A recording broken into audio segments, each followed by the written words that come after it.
What's up, you damn gorgeous and beautiful gamers? Welcome back to Role-Playing Games. This is Mariel Corner in the internet where we like to discuss about RPGs. In today's video, we're going to be speaking about a build, science build for The Witcher 3. Remember, if you like the content, liking the video is super appreciated. Subscription to the channel as well. Let's get right into it. First, let's go through the skills that we're going to be using for this build. Like I said, this is going to be a sign usage build. So, right here, you can make some changes. You don't necessarily have to do the very same thing that I am doing right now. You need an offensive, the one thing that you must have, this is a must, exploding shield. One shield pushes opponents back and deals damage when it breaks, with a chance for knockdown. And the next is maintaining an active shield, no longer drains stamina. Stamina drained from blocked attacks unchanged. Damage absorbed by the shield restores player vitality. Now what this thing does is that it's going to create a bubble that is going to heal us. This is a huge important part of the build. This one is going to make us immortal. Essentially, since we are going to have so much stamina regeneration, we're basically, every time that we feel like we are in trouble, you will have to be using your shield, like you see me using right here. Quant intensity, just increase your quant intensity, and quant discharge reflects 30% of absorbed damage back to the attacker. That is how we're going to be dealing damage as well with our quant.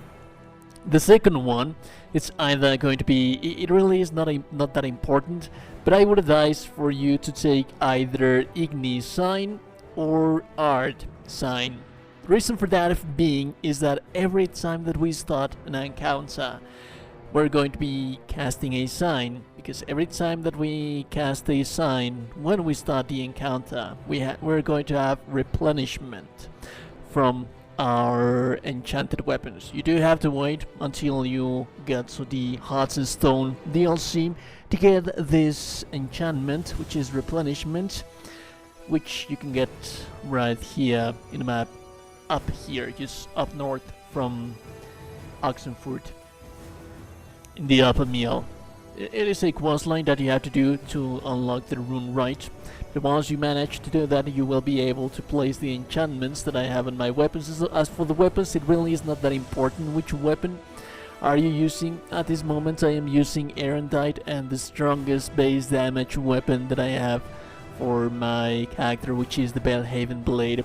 What it is interesting for us, or what it's in our best interest, is to be able to have those 3 rune slots, to be able, basically what happens is that every time you start a fight, thanks to the Witcher gear that we have as well, which you will need the very first bonus from the Griefing School armor set. You don't necessarily need to be using the full armor set like I am doing right here, but it increases your sign intensity, so that is nice as well. But you only need 3, because that is going to unlock that after using stamina to cast a sign in its standard mode, the next sign cast within 3 seconds will be cast in standard mode without using stamina. What we want to do when you start a combat is cast Igni, and then immediately after, Quan. In the footage that I have right here, it is a little bit more aggressive because these guards are upscaled to my level. I am on Death March difficulty, and on top of that, there's way too many clustered around me, so they are not allowing me to breathe. In your case, they will, so there shouldn't be that much of an issue, there shouldn't be that much of a problem. Another thing that we're going to be investing in before that is in the combat tree. We want to have as much points in here to be able to have the Razor focus, which basically what this thing does is that instantly, well, we do want to have this one maxed out, instantly gain 1 adrenaline point when entering combat.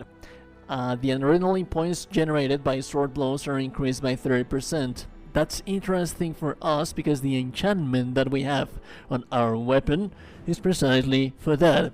After you cast a sign, adrenaline point is consumed and your next sword attack is charged with the power of that sign.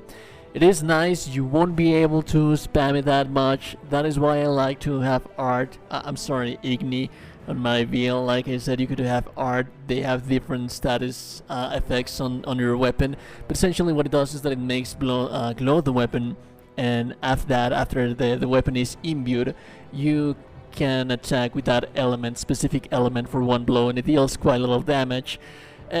Beyond that, like I said, you start a combat with Igni. Since you start the combat and you do have those points in here, at the start of the combat you're going to have one free adrenaline point that is going to imbue your weapon. After you imbue your weapon, you immediately cast Quen, and that is basically the cycle that you are going to be using for this build. Again, with all of the stats that we have right here, with the skills that we have right here, what you want to do immediately is cast Igni as soon as the fight begins, and right immediately after that, immediately cast Quen.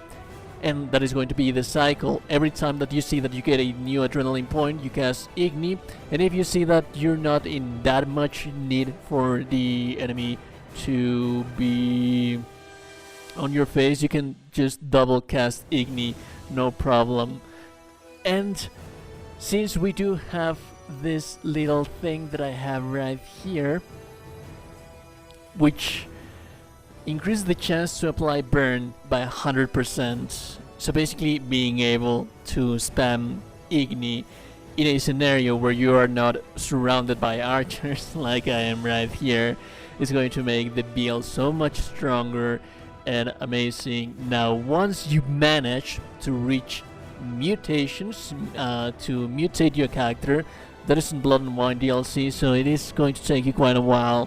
We're going to take the magic sensibilities mutation, which signs can deal critical hits. Their critical hit chance damage increase with sign intensity. Currently I have in this build 51% chance to deal additional 313% damage. So basically every one of two Igni that we cast is going to cause a critical hit on the enemy, and if the enemy dies by that critical hit, he's going to explode, causing more enemies to be burned, and basically you're going to be burning the entire battlefield. And like I said, every time that you feel the pressure on your enemies, the pressure from your enemies, you're going to be using your bubble, and that is going to regenerate your health. Since you have so much sign intensity, you can take many blows from this thing. One thing on my armor, I did switch up this. I have Ignis on my chest, I have Ignis on my trousers, and I have Quens on my gloves and Quens on my boots.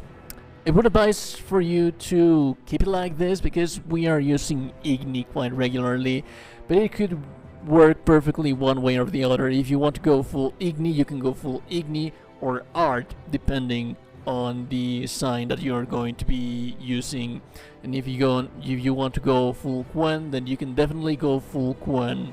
Now when it comes to the decoctions that you're going to be using, Al Ghul decoction, it's very useful if you want to be spamming your signs and also be imbuing your weapon. As Ancient Legend decoction, each sign cast increases stamina regeneration for the remainder of the fight. And since we are going to be spamming signs, you're basically going to, if you have this specific decoction, you're basically going to be spamming signs and signs and signs. Although I do not advise that much, use this one wisely, because like I said, you do want to be using your adrenaline. You want to be generating adrenaline points. You want to be attacking physically for you to be able to imbue your weapons and keep dealing damage that way. But yeah, that pretty much wraps up the build. That's how it works. It's amazing. It's an Immortal build. You're basically going to be invincible with this build. Like I said, this is Dead March, and your fights are not going to be as annoying as this one. I had like 200 archers hitting me, and they were also regenerating their health, so on and so forth. But anyways, if you like the content, if you find the information useful and like the video, super appreciate it. And remember that no one else told you today that you're a gorgeous and beautiful person. You are indeed a gorgeous, beautiful person. A beautiful day, and remember to subscribe before you close the door. Goodbye.